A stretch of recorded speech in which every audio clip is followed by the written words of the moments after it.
At a Bulls season launch luncheon, Doug Collins introduced each of his players, showing that whilst being a rookie head coach, he was definitely not a rookie behind the mic. When introducing Dave Corzine, Collins said, "If anyone boos, I'll shoot them." And went on to say that Dave is the least respected player in the league by people who don't know basketball. As long as I'm here, I'll be the president of the Dave Corzine fan club. Oh, that is so good. I always like to say that Michael got to play with me for a year at North Carolina. I think it really helped him. Spectacular player from the beginning. You can see right away Jordan was going to be a big-time scorer. And showed what an impact he was going to have on the league. This is NB87, celebrating the 30-year anniversary of Michael Jordan's Chicago Bulls and the 1987 NBA season. Now here's your hosts, Adam Ryan and Aaron Steen.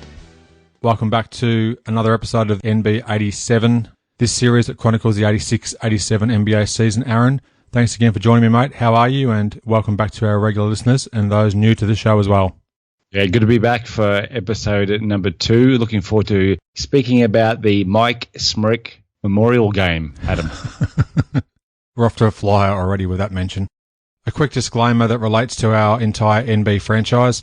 In most instances where we don't specifically mention a newspaper source, it's safe to assume that most news has been sourced via United Press International, or UPI. From what I understand, it was a huge agency that provided news material to thousands of newspapers, and at its peak, it rivaled the now seemingly omnipresent Associated Press. I'd love to quickly read out a fantastic review we received recently, mate, from the US iTunes store from a user named JScott79. Their review is titled, "A Fantastic Show About the Golden Age of Basketball. Adam and Aaron have produced an amazing show about what I consider the golden age of basketball. Michael Jordan, the greatest basketball player of all time, played in an era that had unparalleled drama, action, and depth. Adam and his guests do a fantastic job capturing that amazing time in sports history and allowing the listener to feel the excitement of the era all over again. The amazing thing about covering Michael's career is that it also included the careers of many of the best players in history. Kareem, Larry, Magic, Hakeem, I quite like that, and even Allen Iverson, to name a few. This era of basketball cannot be relived, but Adam proves the memories and emotions can. Keep up the great show, Adam. We all love it. J. Scott." Now, you can find J. Scott on Twitter at JScottFitness. So thanks very much, Jay. You're a champion. NBA News, Notes and Quotes, October 31st through November 15th, 1986. The NBA season commenced with 9 games on the slate. The largest margin of victory was 30, as Denver trounced the visiting San Antonio Spurs. The victory came at a big cost, with 7-year veteran Calvin Natt rupturing his right Achilles tendon, and he would miss the rest of the season. The lowest winning margin was a solitary point. Sacramento held on for a 107-106 win over the travelling LA Clippers. In Boston, David Stern was on hand to distribute championship rings to the 86 Celtics, and this was the franchise's 16th banner that would hang proudly from the Garden's rafters. Though almost an afterthought, the Celtics then took to the parquet floor and outshot the visiting Bullets for a comfortable 120-102 win. Prior to Philadelphia's season opener at home, Julius the Dr. Irving announced that he would retire following the season, and he then kicked off his 16th pro season with 18 points, leading the 76ers to a 108-104 win, and Charles Barkley led all scorers with 31 points. And a few quick random stats from opening day. According to the mightybasketballreference.com, 198 players had court time. Portland's Kiki Vandeweghe led all scorers with 36 points, and Sacramento's Mark Olberding scored 1 point. 23 players failed to score. I really need to delve into Basketball Reference a little bit more, because to know that it has stats like 198 players at court time on opening day shows you just how brilliant the website is. Oh, it's fantastic, mate. Absolutely love it. We're big fans, of course, as we are prone to say. Doug Collins needs Dave Corzine's scoring for the Bulls' second unit, reported Bob Sakamoto. This left 3-year journeyman Granville Waiters to face one of the NBA's best big men when healthy in Bill Cartwright. Corzine pointed out the extra luster added to your name when you're an NBA starter but as long as he gets substantial playing time, he won't complain. Coach Collins had been so consumed with trades and roster changes that he hadn't thought about his NBA coaching debut. He said he hopes to perform better in his coaching debut than he did in his playing debut, adding that he stunk. In his first game as a Sixer. 76er. Okay. Also on this day, former Bull Orlando Woolridge scored 20 in his Nets debut and New Jersey's 108-97 win against the Knickerbockers. On November 1, sports writer Frederick Waterman wrote that Boston planned to have Larry Bird attend the Celtics rookie camp to assist with the tutelage of would-be rook Len Bias. Tragically, the Bird and Bias connection never happened. In the article, Collins knows about Bulls' past record. Coach Collins, who starred at Illinois State, said, quote, "The Chicago Bulls were the team I wanted to play for, especially coming out of college, so I'm here at last," end quote. The article, in reference to doubt over Collins' ability to steer the Bulls to success, makes mention that he had never been a head coach prior to taking over in Chicago. On the night of November 1, Chicago at New York held on for a stirring 108-103 victory in the confines of Madison Square Garden in front of a bumper crowd, 19,325. Doug Collins was victorious in his coaching debut, and Michael Jordan scored 50 points at New York for the first time in his career, and the Bulls were off to a 1-0 record. For the Bulls, MJ had the 50-point game along with 6 boards, 3 assists, 4 steals and 3 blocks. How's that for coming out of the gates? Earl Curitan, newly acquired from the Detroit Pistons, had 17 points and 13 rebounds, so that's a great effort from him. Charles Oakley, 17 points and 8 boards. Steve Coulter, 7 points and 10 assists. And for the Knicks, Rory Sparrow came out flying with 24 points and 7 rebounds. And Mr. Bill Cartwright, 21 points and 8 rebounds. As you mentioned a little bit earlier about Cartwright's health issues, this was just the 4th game in 3 seasons for Bill. He played just 2 games in January of 86 and then sat out the entire 84-85 campaign due to injury. And shameless self-promotion, have a listen to episode 43 of In All Earnest. Big Bill joined me on the podcast and was a great guy to chat to, and we discussed his entire career. Michael Jordan looked his rookie coach in the eye as the Bulls were losing down the stretch against the Knicks and said, and I quote, "Coach, I'm not going to let you lose your first game," end quote. It's also been said that Collins had chewed his gum so vigorously that it had disintegrated, leaving a white residue around his mouth. Jordan handed Collins a towel, telling him to, and I quote, "wipe that stuff off your face." Although he didn't say stuff, he said another word that begins with S. 4 letters in it and HIT after the S. Jordan's 50 eclipsed the previous best scoring game at the current Madison Square Garden by an opponent set by both Quinton Daly and Rick Barry, both who had 44 points, and that after going just 3 for 12 in the first half. Yeah, that's incredible. He only had 3 points after 1 quarter, so he was on a mission. After leading most of the way, the Bulls fell behind 90-85 midway through the 4th, but Jordan's 21 points in the last term got the Bulls over the line. Great support from Earl the Twirl Curitan, Granville Waiters and Charles Oakley meant MJ wasn't alone in the Bulls' win. At one point during the 4th quarter, the Bulls' water boy was nowhere to be found, so a 5-foul-laden Charles Oakley brought over 5 refreshments to the guys on the floor at the time. I love that. Absolutely love that. Doug Collins' collar on his shirt was blue by game's end from sweat, and the Bulls celebrated the win with the enthusiasm of a high school championship, said Bob Verdi. On the team bus afterwards, the players teased Jordan about his 50 points, saying that Wilt averaged that for a whole season.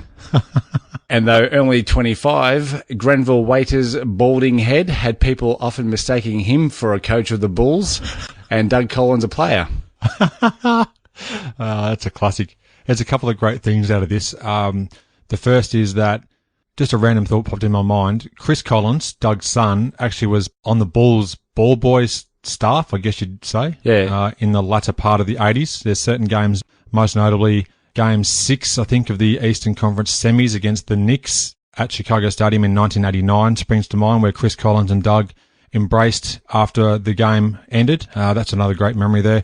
And when you talked about that chewing gum that Jordan was talking about, telling Collins to wipe it off his face, Doug recounted that on one of the many different documentaries or clips over the years. Yeah, some good memories already there, mate. Trying to keep the podcast G-rated. I like it. Yeah. We don't want to go into the, what is it? Explicit. Yeah, explicit. I don't know how to think. Explicit category. Exactly right. Yes. Now, even with the Bullets in town, the best shooting of the game belonged to Cleveland's West, who was on the mark with a career-high 27 points, 11 of 17 from the field, securing his Cavaliers a 113-106 win. Rookie Ron Harper, who was oft considered to be a player in the same ilk as Michael Jordan coming out of college, was far from gun-shy, contributing 25 points. It's also worth noting that 8 of Harp's 20 highest scoring games happened in his rookie season, which included a career-high 40 at Boston, which we'll get to when we reach February of 1987. That's a cool tidbit that I didn't know that Harp had his career high in his rookie season. Quite incredible when you think about it, because he was a big-time scorer in those first 4 or 5 seasons in the league. In a rematch of the 86 Western Conference Finals, Houston defeated the visiting LA Lakers 112-102. The Rockets opened their season 1-0, and the Lakers dropped to 0-1, surprisingly. Houston were led by Rodney McRae's 28 points, which was the equal third highest output of his career. He'd have 30 points with Sacramento in a November 89 game at Portland. Olajuwon was a dream, adding 26 points, 17 boards, and 6 blocks. How Akeem didn't win an NBA MVP award before he did, especially during the 1980s, it just shows how strong the league was, because if you look at some of these stat lines that Akeem peeled off during the 80s, he was just an animal on the court. Absolutely agree. He was routinely just peeling off games like this, and there's ones that I just have to overlook as we go through, as there are with multiple other stars of the time, that we just can't mention every single game where they excel. But yeah, you raise a very valid point there. After Detroit's 0-2 start, I found this little gem from the Detroit Free Press's Jeanette Howard. I think that's going to be a name we're going to reference quite a few times throughout this season. She's already provided a couple of gems.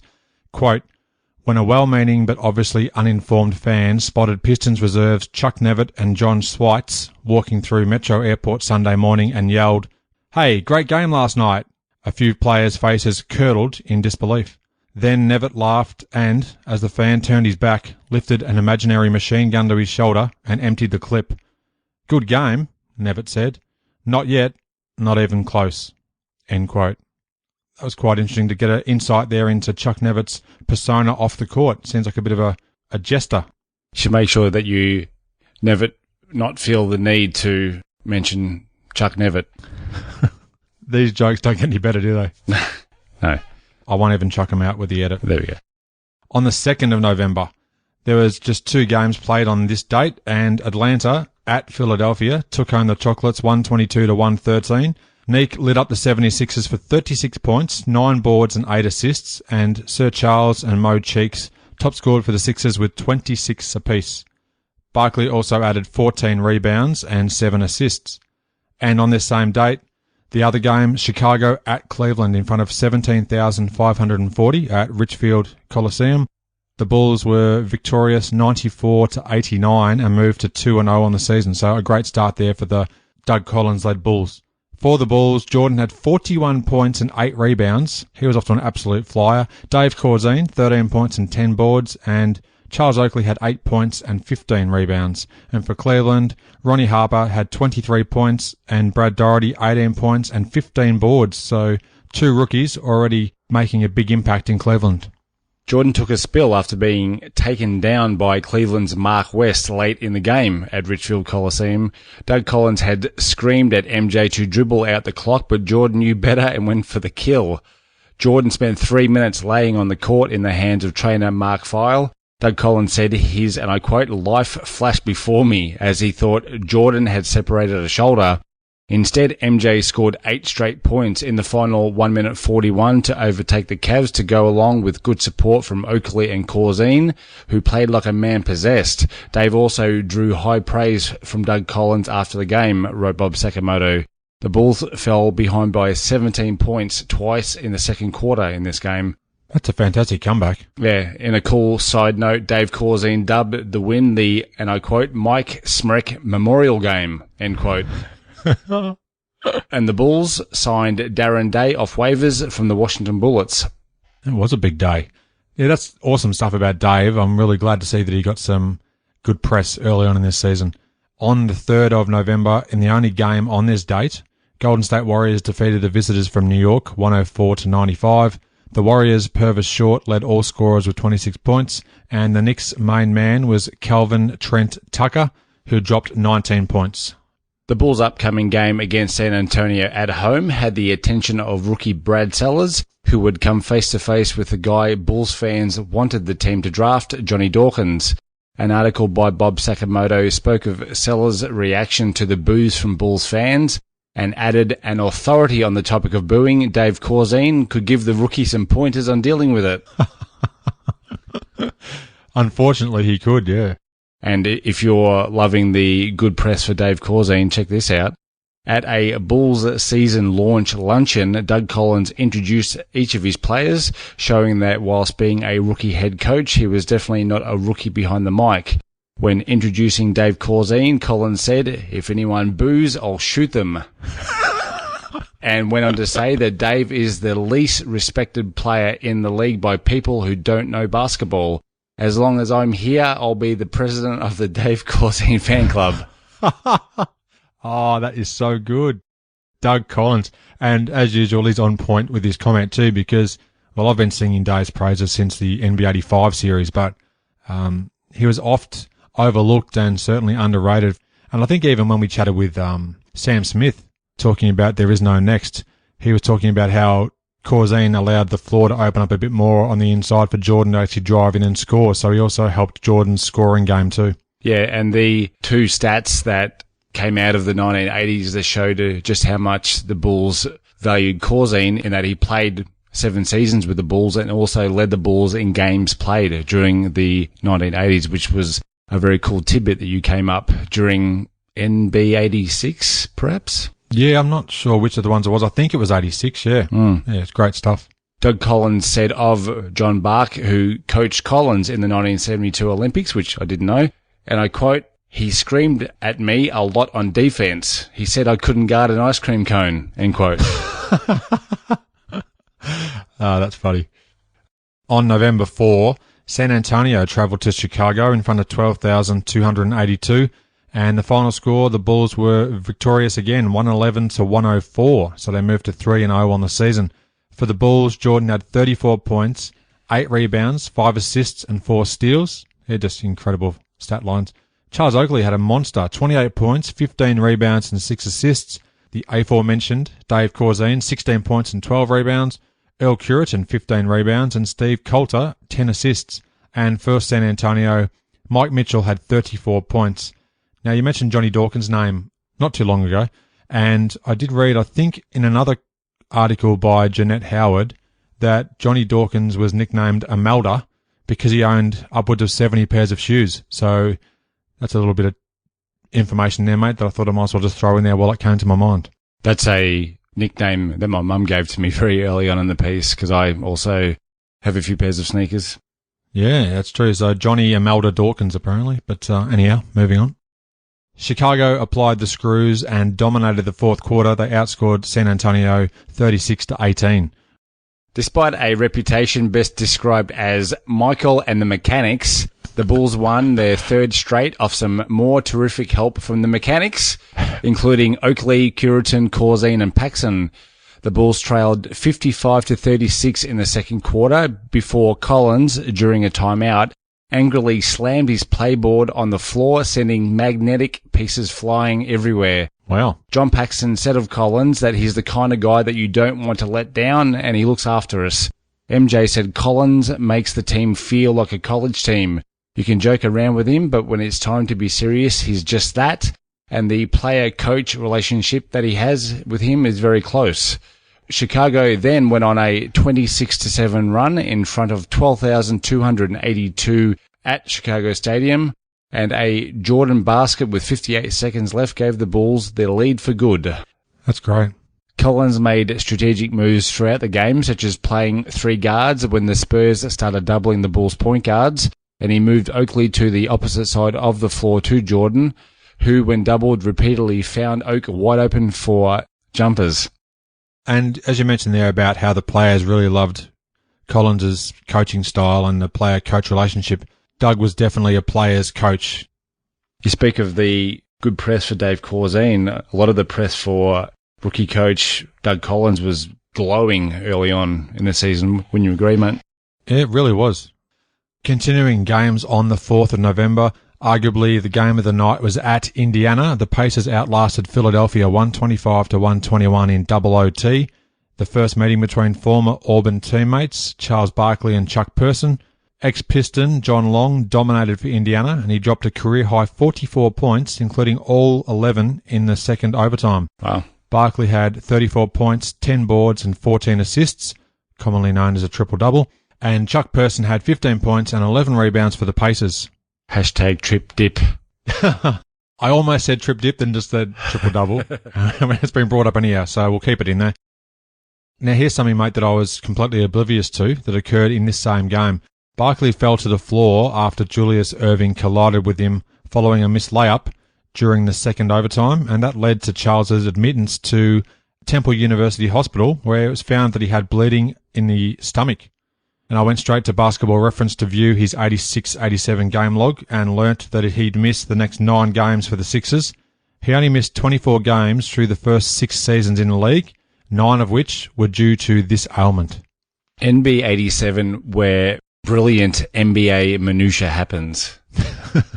Isn't it great? That's fantastic. Yeah, so through a bit of sleuth work, which didn't take too long at all, you just love mucking around on Basketball Reference. I could spend, well, I already do spend hours a day probably on it anyway.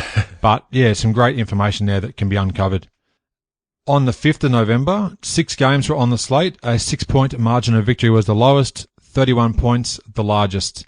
Bird was the word in the latter, as Boston outpaced Indiana 133-102 behind Larry's 38 point, 11 rebound and 8 assist sublime effort.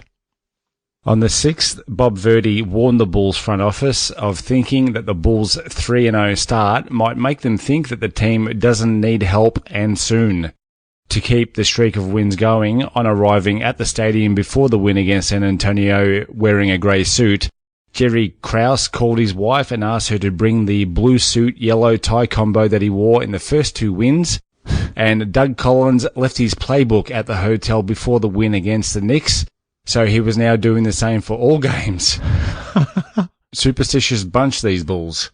How good's that? Yeah, brilliant. Bob Sakamoto had a piece in the Tribune on this day detailing a new phenomenon for centre Dave Corzine. Cheers. Not the TV show. The crowd were... Anyway, you know what I'm talking about. These cheers were due to great performances to this point and Doug Collins' crusade to give Corzine his due. It's a miracle, said Dave. This is great. MJ said that Corzine was like Rodney Dangerfield. He was starting to get some respect in reference to the brilliant starter ads the late Dangerfield appeared in during the 1980s. Collins was due to rest Oakley and Jordan more during practices as the pair were playing 40 minutes per game. This was a practice that the Celtics used with Larry Bird at the time, which I thought was pretty cool. Trainer Mark Feil had a routine of, during the first timeout of the game, he was predicting the outcome and point differential, and up to this point, Mark was 3-0 with a differential of only 2 points across the first 3 games. How good's that? That's awesome. We'll have to keep a file on that, mate, and see how he goes throughout the season. On the mark, as always. Jordan had just been photographed at the multiplex for a GQ piece and was due to be on the cover of Sports Illustrated soon. That cover photo would be a picture from the home game against San Antonio with the Spurs' Alvin Robertson and Michael Thompson in the picture. Very cool. I love that sort of stuff. Now, Dallas was super, demolishing the Sonics 147-124 on this day. Dallas blew the game open with a 44-27 first quarter onslaught. 9 Mavs scored in double figures, which is not often you'll see that. However, Al Wood led them all with 25 points. For Seattle, the X-Man was the man with 28 points, 13 rebounds and 4 steals. Denver had strong performances from Alex English and Lafayette Lever, helping the Nuggets upend the Jazz 135-121. Hall of Famer English had 36 points and 8 rebounds, and Fat was fat with 13 points, 12 rebounds and 14 assists. That works both ways, actually, when you think about it. Yeah, brilliant. Absolutely brilliant. Yeah, thanks. On the 7th, Bob Sakamoto detailed Earl Curitan's great start with the Bulls, ahead of his matchup against his former team, the Detroit Pistons. Earl had procured 20 offensive rebounds in his first 3 games as a Bull, and spoke of his 3 years in Detroit being the team's scapegoat. He also added that whilst this year's Pistons team was a better rebounding team with rookies John Sally and Dennis Rodman, they weren't good defensively. The Bulls were quicker, and Chicago should beat them in their upcoming matchup. Wow. Also on this day, former Bull Mike Smrick signed with the Los Angeles Lakers. Okay, well, how good was that? Procured and very clever. I like that. I didn't see that coming. Was Earl going to be on point? Let's see. Chicago at Detroit on the 7th in front of 18,579. The Pistons had the last laugh, 115 to 109. It was the Bulls' first loss. They dropped to 3-1 on the early season. For the Bulls, Jordan had 33 points, no rebounds, and 5 assists in 42 minutes. Oakley had 20 points and 19 boards. Dave Corzine, 15 points and 6 rebounds. #cheers. And Earl Curitan, 10 rebounds. Now for Detroit, Isaiah had 29 points, 8 assists and 6 steals. Recently acquired Adrian Dantley had 24 points and 8 rebounds.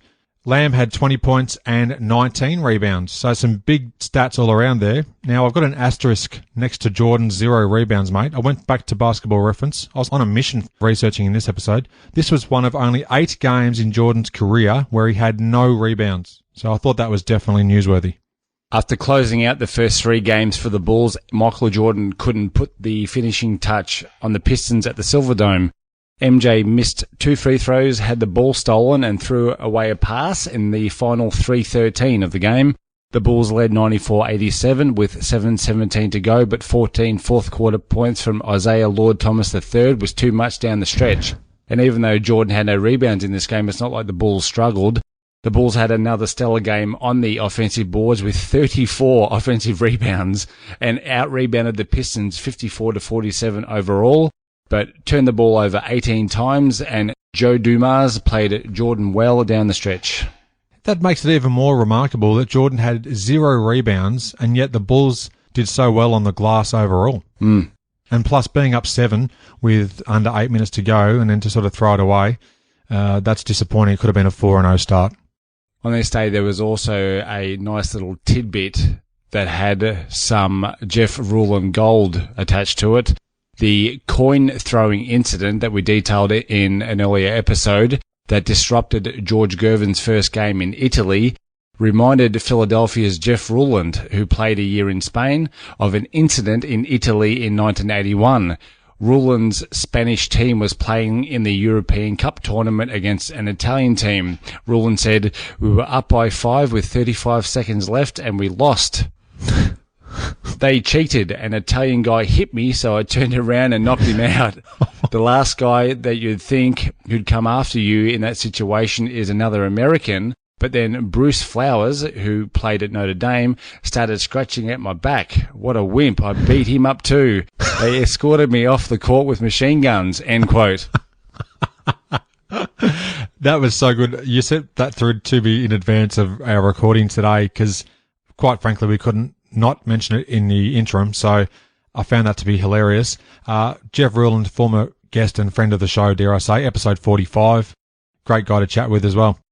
Well, transitioning from that, mate, I guess it makes sense that after being escorted off the court with machine guns, that the next season Jeff Ruland would join the Washington Bullets. Okay, on the 7th of November, with less than 6 minutes remaining in regulation, Sam Bowie suffered a shocking leg injury. Although the outcome of the game, Portland was 120-113 victors over Dallas in overtime, was the Trailblazers' first win. They were 1-4. Sam was taken from the Memorial Coliseum floor on a stretcher. He'd missed the rest of the season and completely sat out the following season, which would be NB88. Now, I'm sure you're aware, mate, of this shocking incident, and I'll include a link in the show notes, morbidly, at the moment where you can actually hear his leg break. It's that bad. Terrible footage. Yeah, it's a bit of a stomach-turning moment that was featured in Centre of Attention. Shocking stuff. On the 8th, after sitting out for one game with an ankle sprain, the human highlight film Dominique Wilkins returned to the lineup and led his hometown Hawks with 26 points in a 110-91 win over the Bullets. shooting Atlanta to a 5-0 record. The Hawks were the only undefeated NBA team at this point. So I thought you'd probably enjoy that one. On the same date, Phoenix at Chicago in front of 15,122 saw the Phoenix Suns lose 101-96 to the Chicago Bulls, and the Bulls improved 4-1 on the year. Jordan was stellar as usual with 39 points, 6 rebounds and 5 steals. Johnny Pax, 16 points and 9 assists. Charles Oakley, 12 points and 17 boards. And Earl the Twirl, 10 points and 10 rebounds. For Phoenix, Walter Davis and Larry Nance had 27 points each, and Ed Pinkney, 5 points and 17 rebounds. For pure entertainment, the Bulls are the hottest ticket in Chicago, wrote Bob Sakamoto. This after a rousing 101-96 come from behind win over Phoenix in front of 15,122 at the Chicago Stadium. If fans are looking for good theatre, then the stadium is the place to be, with games against Boston and Atlanta coming up this week. Paxson and Jordan both had 10 points in the fourth quarter, and Oakley 7 boards, one of which was an offensive tip-in off his own missed shot for a crucial bucket to seal the game. Paxson played 41 minutes after Buffon Coulter injured his thumb 5 minutes into the game, and MJ wasn't in his usual joking mood in wanting to win the game and prove their first 3 wins weren't a fluke. On the 10th, Bob Sakamoto wrote a piece in the Tribune on the Bulls' fast start to the season and the differences between this and Bulls teams of the past. And Earl Curitan couldn't average 20 points per game like an Orlando Woolridge, but he can grab 10 boards, set screens for MJ, and elicit the respect from his teammates that Woolridge couldn't, wrote Bob. The Bulls were staying close enough through 3 quarters of great play from the likes of Paxson, Corzine, Curitan and Oakley, then launching Air Jordan down the stretch of games. Yeah, I like that. The Bulls' great start to the season was being reflected so positively in the media up to this point, as I mentioned earlier on. Luke Longley put it best in a 60 Minutes interview from back in 1992 on Channel 9 here in Australia, and I quote, "When you're winning, everybody loves you." On the 11th, the SAC previewed the Bulls matchup against the NBA's only unbeaten team, the high-flying Atlanta Hawks. Atlanta to this point was 4th in the league in offense and 2nd in defense, and were Bulls coach Doug Collins picked to win the Central.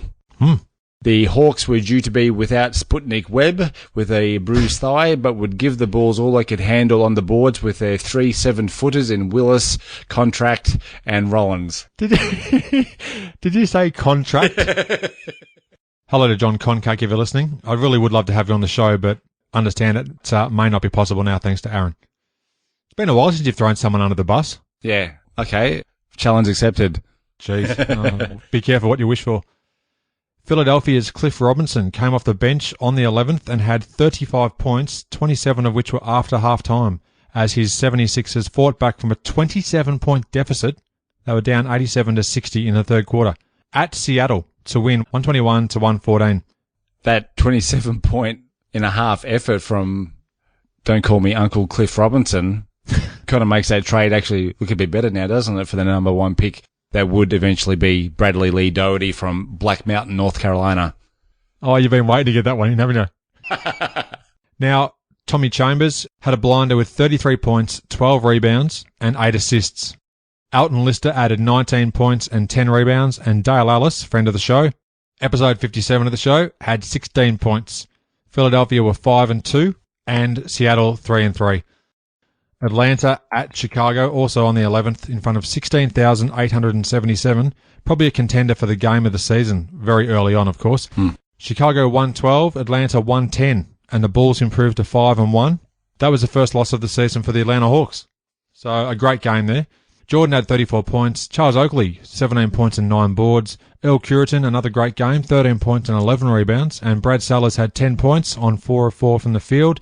Atlanta were led by Dominique's 26 points, Doc Rivers 23 points and 11 assists, Kevin Willis had 22 points, and Randy Whitman 15. The Bulls got off to their best start in 15 years with the 112-110 win over Atlanta, capped by Jordan's hanging basket with 19 seconds left. The Hawks were effusive in their praise of what the Bulls had accomplished post-game, including friend of the show, Mike Fratello, who said the Bulls aren't 4 guys standing around watching one guy with the ball anymore.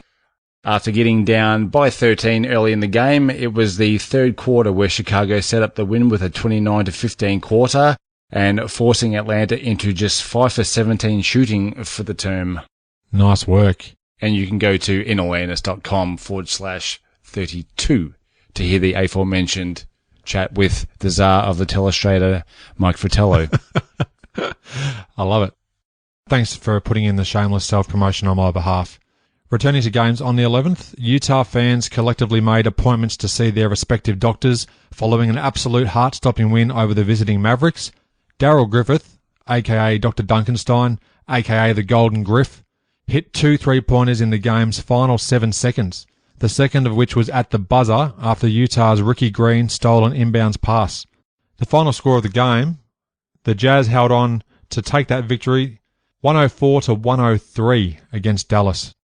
Chicago visited Washington in front of 15,121, and the Bullets defeated the Bulls 101-99. Chicago dropped to 5-2. For the Bulls, Jordan had 28 points, 4 rebounds, 4 assists. Charles Oakley, 20 points and 13 rebounds. And the 12, Curitan, had 15 points.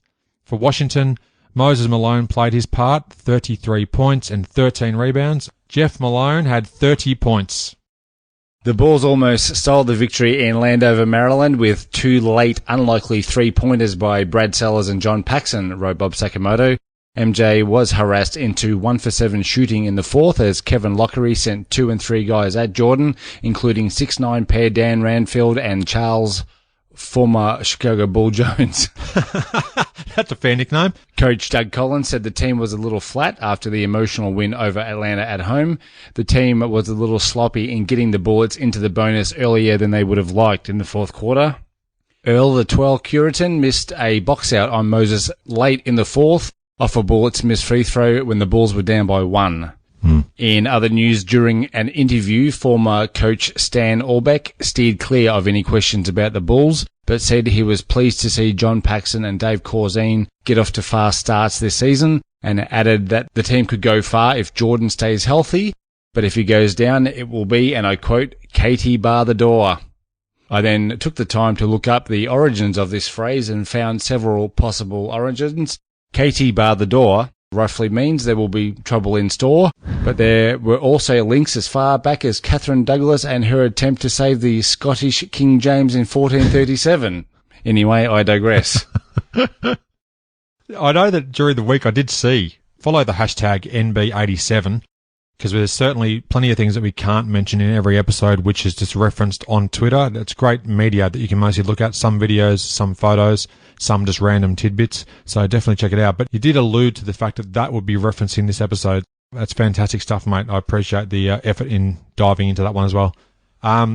Interestingly, mate, in the last couple of minutes, both former coaches of the Bulls since Jordan came into the league, Stan Albeck and the gentleman that preceded him, Kevin Lockery, both get mentioned as well, mate. So I thought that's pretty interesting too, for what it's worth. Yep. Back to games on the 12th. LA Lakers smashed Seattle 122-97 in LA. The Lakers outscored the Sonics 39-25 in the second stanza. The 4-1 Lakers were led by Kareem Abdul-Jabbar's 25 points and 8 rebounds. Kareem was apparently going to retire at the end of 1985 season. James Worthy had 20 points and the Magic Man had 19 points and 10 assists. X-Man led the Seattle Supersonics with 17 points, and great friend of the show, Terrence Stansbury, inawareness.com/58, added 16 points and 3 assists in just 18 minutes. Indiana traded Terrence to Seattle in early October of 86, and this was Terrence's highest scoring game with the Sonics. On the 13th, there were 4 games, and the pick of the lot was Indiana's 120-117 overtime win at New Jersey. The Pacers' John Long had 26 points and Wayman Tisdale 24 points and 14 rebounds. The Nets recently acquired Orlando Woolridge had 30 points, Mike Jaminski had 25 and 10 rebounds, and Buck Williams was a monster, scoring 23 points and grabbing 20 rebounds. On the 14th, after 2 subpar performances by the defending NBA MVP, all Bulls coach Doug Collins needed was a fired-up Larry Bird coming into a sold-out Chicago stadium. Even standing room tickets were sold out. If anything, this is a good time for the Bulls to get the Celtics. They were without Danny Ainge, Bill Walton, Scott Wedman, and Casey Jones was sent home to Boston with strep throat. Wow, they were ST ruggling. However, that didn't appear to be the case for the game itself, which took place later that day. Boston at Chicago in front of 18,919 defeated the Bulls 110-98.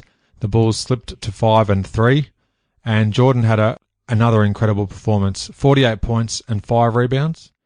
Oakley, another great game from him. Oak Tree stepping up big time, 20 points and 13 rebounds. Johnny Pax had 16 points and 5 assists. And for Boston, Bird was otherworldly, 37 points and 10 assists, if you don't mind. Kevin McHale, 32 points and 8 rebounds. And Robert the Chief Parrish, 27 points and 18 boards. 3 against 1 is no fair, even if that one is Michael Jordan, wrote Bob Sakamoto. MJ went off for 48 points in the Bulls' 110-98 loss, but it was only half of the 96 that Bird, Parrish and McHale combined for. Wow. Bird had 28 in the first half alone, hitting 10 of his first 13 shots, as the Bulls decided to play him straight up, as Boston had Chicago down by as much as 18 early in the third term. The Bulls had a 10-0 run, which kept them within striking distance, as they got it to within 4 later in the period. Collins played a smaller lineup at times in the second half, hoping to outrun the Celtics. It got them back into the game, but they suffered on the boards without a true centre on the court. Returning to games on the 14th, in a high-scoring affair, Denver pulled off a great victory, 142-138 at home, after one stage trailing 124-110. The Nuggets' main man in the scoring column was the unlikely Bill Hanzlik with 33 points, and that was his career high. Alex English and Fat Lever contributed 30 and 29 points respectively. Rolando Blackman, episode 70, had 24 points for the Mavericks, and James Donaldson added 19 points and 13 rebounds. On the 15th, Adrian Dantley had a would-be season high of 41 points, although his Pistons lost 118-111 in Detroit. Now here's another great game. The hometown Pacers stole a memorable win as rookie Chuck Person hit a three-pointer at the buzzer to edge Milwaukee 104-103. Indiana were 5-3, the first time they were 2 games above 500 since 1982. In Seattle's 127-121 win at Golden State, Tom Chambers had 38 points for the Sonics. Both teams' records were 4-4 after that game. Now, mate, as we get towards the end of this episode, Players of the Week. There was only one announced in early November, and on November 9, Michael Jordan took home that honour with 39.4 points per game on 50% from the field, 5.6 rebounds, 3.6 assists, 2.8 steals and 2 blocks a game, and the Bulls were 4-1 in that period of time. The high men for points, Jordan, 50 points on the 1st of November at New York. Our top rebounder was Jack Sikma of Milwaukee at Philadelphia on the 5th of November, and Akeem Olajuwon of Houston versus Sacramento on the 8th of November. The high assist man was Magic Johnson with 18 versus Denver on the 7th of November, and also Mo Cheeks had the same number versus San Antonio on the 7th of November. And the NBA standings through November 15, the division leaders were: in the Atlantic, Boston were off to a flyer at 6-2. In the Central, Atlanta were 7-1. In the Midwest, Utah were 5-2. And in the Pacific, the Lakers were 4-1. As we said, the Bulls were 5-3, good only for the equal third spot in the Eastern Conference. That brings us to the end of episode 2 of NB87. Thanks again for being a part of the show, as always. Anything you'd like to add, mate, before we do wrap it up? There's no question that as a career, if he had have chosen to do so, that outside of basketball, Jeff would have been ruling the boxing ring. Giddy up. Thanks for listening. I hope you enjoyed the show, and share my web address with your friends and colleagues, inallairness.com. Check out the podcast archive for plenty more episodes with high-profile guests. Follow me on Twitter at inallairness. Please add your like to the show's social hub, facebook.com/inallairness. Join me next time for another edition of the show. That's our official knockout. Recently acquired... Oh, no, he wasn't on the team. I was going to say recently acquired Adrian Dantley, but it doesn't make sense. Could have been a great one. Now...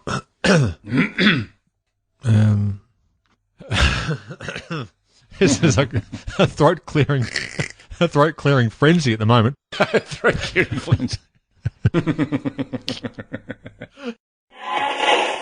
Hang on, can I just show you that? Can you see that? Look at the top message. I definitely can't see it.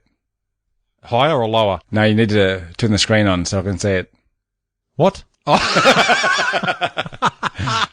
How about now? Nah, I can't say it, man.